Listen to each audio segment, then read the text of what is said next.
بسم الله الرحمن الرحيم الحمد لله وحده الصلاة والسلام على من لا نبي بعده وبعد obboleeyyan kiyyaa kabajamoo fi jaalatamoo jirra jirtu hundummaan keessanuu bakka jirtanitti salaamtaan tiyya isin haa geessuu isiniin jecha assalaamu alaikum warahmatullaahi wabarakaatuhu alhamdulillaahi shukran galata rabbiif galcha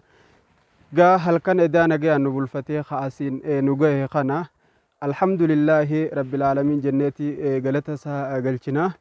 obboleeyyan kiyyaa yeroo ammaan tanaa kunoo bakkitti argamnu Harargee bahaa gaara mul'ataa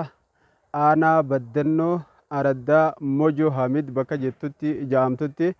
argamnaa jechuudha insha allahu taala akaakiltii biyya tanaa keessatti argamnaa kilaastara qamadii gartee oomisha biyya tanaa san keessa jirraa jechuudha yoo arguu baattanis inshallah isiniin agarsiisuu ta'a magariisa oromiyaa jechuu namoonni biyyan jirre kanneen biyya alaa jirtanis gaa biyya teessanii iddoo dhalootaati ijaan arguu waan feetaniif isin garsiifne inshallah boodarratti akkasi jirre jirtu baga jiraattan alhamdulillahi obboleeyyan kiyya gaa kanaaf arraan tanaa dhaamsa keenya gabaabaadha dhaamsa gabaabaa walii himna waan taheef rabbiin keenya subhaanahu wa ta'ala كنتم خير أمة أخرجت للناس تأمرون بالمعروف وتنهون عن المنكر جاء الرجال أمتا تكتاتني كنتم خير أمة الرجال أمتا تاتن أخرجت للناس تنما بافمته تا إلمنا ماتي فلنجي فمته بافمته جيشو إلمنا ماتاني ربي خينيا سبحانه وتعالى أكنا ننجا تأمرون بالمعروف هم ترى والدور كتانيتي تأمرون بالمعروف خير ولا ججنيتي وتنهون عن المنكر هم ترى والدور كتنيجا خناف قا إن شاء الله تعالى أمتا هم ترى والدور كي خيرتي ولا ججو إيجي خانتانو تاتي وبليين كيا إن شاء الله تعالى ربنا هالافسو نمني يرو أمان تنا خيستي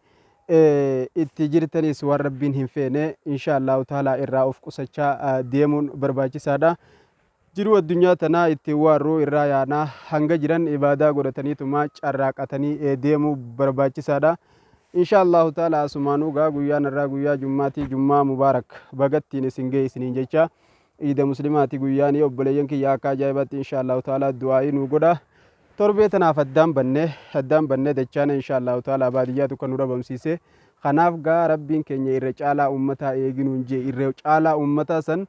diiniin nu godhe دين إسلاماتي تنقول دين إسلاما خنان الرجال أمتا تاني أكسم ربين كن سبحانه وتعالى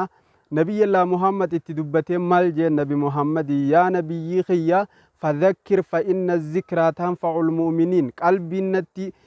أمنتو تاتي نيغور فمتي غورسي جين قرآنا يادتشي سيجين يادتشي سنخون غورسي خون نما بيخوف يادتشي ستها نما بينيف برنوتا تها خناف obboleeyyan kiyya kabajamoo fi jaalatamoo inshallah hundummaan keessanuu kan duyda dachee jirtan barnoota irraa kan fagaanne gara barnoota islaamaa gara barnoota diin islaamaa kanatti dhiyaadha barnoota ulamaa irraa fudhadha yeroo ammaa teknooloojiin ballattee jirti karayyuun barnoota raabsachuu ni dandeenya inshallah taala barnoota fudhachaa deemaa waan ulamaa'iin teenya itti nu ajajje hojii mul'isaa deemaa inshallah taala خناف آخرات الفجة هايان ربين كين سبحانه وتعالى أكنا ننجا كل نفس زائقة الموت شفتم ما لبو الدنيا رتي وممتي أركمتيتو حتى دوا لن مفتيسية ربي خين سبحانه وتعالى خننجي كل نفس زائقة الموت جرو الدنيا تنسمال جربين وما الحياة الدنيا إلا متاع الغرور جرون الدنيا ميشا دغوتي جربين جرو الدنيا تن ميشا دغوتي akkasitti obboleeyyan kiyya ka islaamaa insha allahu taala viidiyoon teenya taarraan tanaa dhaamsa keenya kaarraan tanaa gabaabuma kana hanga viidiyoo biraatii walitti dachaanuu insha allahu taala tanumaa guddifadhaan isiniin jaa chaanaalli kun chaanaala keessanii sabiskiraayib laayik sheer godhuudha qabdanii insha allahu taala hanga viidiyoo biraatii walitti dachaanutti iddoo magariisa kanaa keessa jirra nagayaan nuuf jiraadhaa isiniin jenna wabillaahi tawfiiq والسلام عليكم ورحمة الله وبركاته أحبابي في الله ربي في جتشان اسنجال الدوبليين كي